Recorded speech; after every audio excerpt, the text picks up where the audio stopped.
Well, welcome guys to the White Jacket series. And I guess at some level, part of you might be asking, well, what on earth is the White Jacket series? Well, what it is you guys are my guinea pigs. This is something new. I've not done it before, and I'm trying it on you. And here's the essence of it. I feel like, as the fellow that's charged with working with staff development, one of my jobs is to try to reach into the organization and help with the stuff that we're doing every day, right? Sometimes it's management, sometimes it's specific tools, whatever it might be. I need a voice and I need an opportunity to try to connect with you with my thoughts. But A, I can't get you all into a meeting with any regularity because we're all super busy, and I recognize that. And the other thing is B, is we don't have a lot of time. So I've got to give it to you in small bite-sized chunks and just let you be able to deal with it in a process or a time frame that works for you. So I created this thing called the White Jacket series, and anybody who delivers material here will wear the jacket, and we'll just talk about the stuff that matters to us and progress through a developmental process and see if we can, take a swing at that.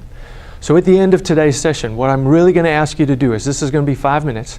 I want you to send me an email. You need to let me know if this is going to work for you, if this is going to be helpful, and if you would process material like this with some regularity. I don't care if you don't read them all or watch them all, but I do want to know that this is helpful. So please let me know, okay? I'm expecting emails from you. All right, so here's my thought. I'm just going to jump right in and tell you that the one thing that I wanted to talk about today.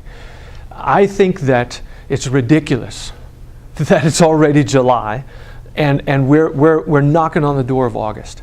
And so along with this season, this window of time, comes a couple of things. One is we start looking at budgets for 2012 and starting to think about, gosh, where are we going to be, next year, and what does that need to look like? And then more importantly, along with the whole budget thing comes the idea of how do we make next year better than this year? How do we engage more strongly with the congregation? How do we answer more accurately what God is putting on our hearts to do? How do we fulfill the Great Commission and the vision of Gateway better in 2012 than we did in 2011? Well, I think one of the important questions within that conversation is planning for next year. And one of the best ways to plan for next year is to get your team engaged in helping you plan out what's going on. Because if they can have a say in what tomorrow is going to look like, they'll be much more engaged. And so it's just a great strategy. But the problem is, if you get your team together and you invite them to say what you'd like to see be better next year, they're going to have to tell you what's not right about this year, and some might not feel safe to say that. And I'm sure that all of us are building environments that make it safe for people to say challenging things.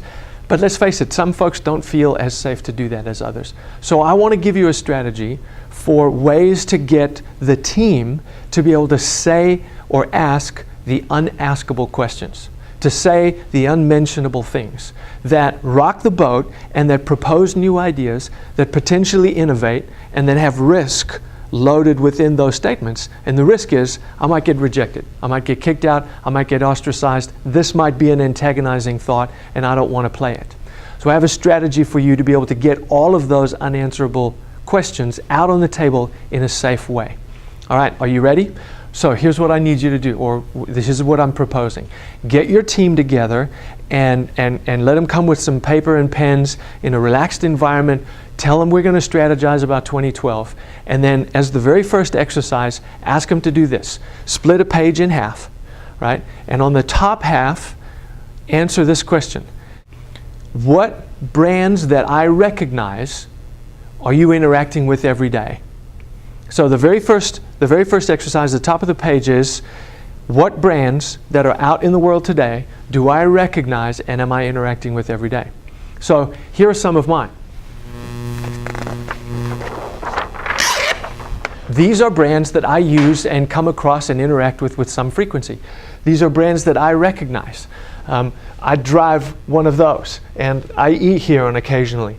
And my daughter eats those all the time, and so I see them around all the time.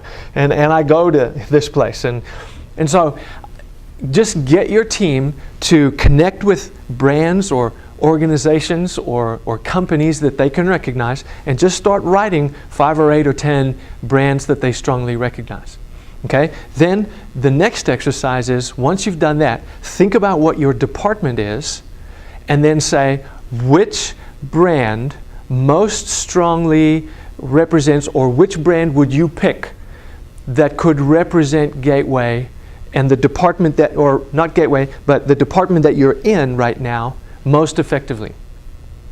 So let's say, everybody's doing it, and they're not talking, and they're keeping it to themselves, and they come up with, we think that the brand that we like the most, or most strongly represents who we are right now, is Starbucks, right?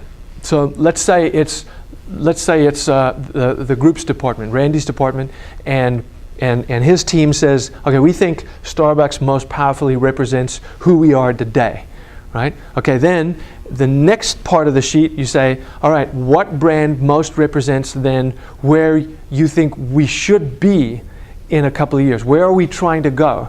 And sometimes they'll give you the same answer. Sometimes the company will shift. Well, we are Tom's Shoes right now, and we want to be Nike, in the next couple of years. Okay, so now you've got two branding ideas that are helping you put there's some embodiments within those brands that tell you things about how they think about the department. Okay, so then here's the next exercise. You have everybody take their sheets, put them aside, put them underneath their pad, start with a clean slate, and then write this word at the top of the sheet. Okay, so if today groups is most accurately represented by Starbucks, right? Then pose this question, and here's the big idea. What if Starbucks was leading groups for the next year? What if Starbucks was charged with the responsibility of developing groups for the next year? And here's the thing, we're not bringing into question the why, right? And the why being the 4 B's of Gateway, that we want people to belong, that we want them to believe rather first in Jesus, to belong to our tribe, to become fully devoted disciples, and to build the kingdom with us and in a greater kingdom perspective. The why stays the same. Those things don't change. But how we do it and what that looks like, those things are the pieces that Starbucks is now in charge of. And so Starbucks is proposing that we make these changes. See, now it's no longer your team that's asking the unanswerable questions. Starbucks is proposing it. And it gives them a veiled face behind which to present ideas that they believe in and that they think will genuinely benefit the organization. And so there are 6 areas that I think are most helpful for you to be able to ask questions around for your department. And so here are those questions. The first one is structure. Okay, ask them questions and say, what would Starbucks change about our structure? The way we are structured as an organization. How can we improve this? What would Starbucks say about that? The next one that you'd want to consider is, what is the strategy for moving forward? And hidden within the concept of strategy is the whole question of what if. What if we get there and Starbucks was in charge? What would that look like? And so think about strategy, or the what ifs, or how we get to where we're going to go through Starbucks' eyes, or looking at it through Starbucks' perspective. Then the next one would be, what do our systems do, and how do they help us get to this new Starbucks-infused outcome? Right? What systems do we have in place? And by systems, I mean, what is the way in which we do what we do? Right? For example, the way that the deacons collect the money on a Sunday is they have a system. They've got a cart on some wheels. There's a set number of guys. They accompany one another. They move in a particular pattern as they go. There's a system for the way that works. Well, the reason that's set up is because it creates a particular result. So what systems are in your department that create a particular result? And if Starbucks were in charge of those systems, and you got to keep reminding them, okay, think Starbucks, what would they say? What would they think? What would they change? And nothing is out of the realm of possibility. There are no wrong answers here. So, even if stuff sounds a little weird, just roll with it, because we're just trying to get all this information out. We're trying to invite them to think freely and to innovate. Right? So the next one would be the style.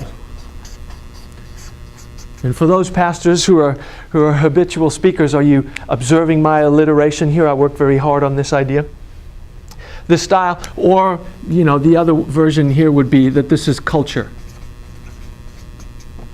What styles or culture best embodies the pattern that we're trying to put into place were Starbucks to be in charge of our department? What style, or what is the culture in which we do this? Are we going to have an aggressive style? Are we going to have an including style? And if you asked some people what the Starbucks style might be, what is that style? Is it communal? Is it relational? Is it friendly?